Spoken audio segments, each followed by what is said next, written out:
ശരി, ഒരു ചെറുപ്പക്കാരൻ +2 കഴിഞ്ഞ അല്ലെങ്കിൽ 17 വയസ്സുള്ള 18 വയസ്സുള്ള 19 വയസ്സുള്ള 20 വയസ്സുള്ള കേരളത്തിലെ ഒരു ചെറുപ്പക്കാരന്റെ മാനസികാവസ്ഥ എന്താണെന്ന് ചോദിച്ചാൽ അവൻ നിസ്സംശയം എനിക്ക് പറയാൻ കഴിയും, any country is better than my state എന്നുള്ളതാണ് അവരുടെ ചിന്ത.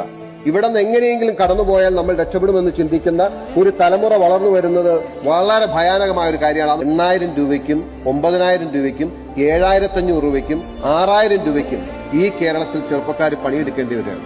അവർക്ക് പ്രതീക്ഷയില്ല സാർ. അവര് ഈ നാട് വിട്ട് പോയില്ലെങ്കിൽ അത്ഭുതം. കാരണം നമുക്ക് അവരാഗ്രഹിക്കുന്ന പോലൊരു അന്തരീക്ഷം ഇവിടെ കൊടുക്കാൻ കഴിഞ്ഞില്ല എന്നുള്ളതാണ് ഇതിന്റെ ഒരു യാഥാർത്ഥ്യം. ഇന്നത്തെ കേരളത്തിലെ മാതാപിതാക്കളുടെ അവസ്ഥ ഓർക്കുമ്പോഴാണ് സാർ എനിക്ക് ഏറ്റവും സങ്കടം.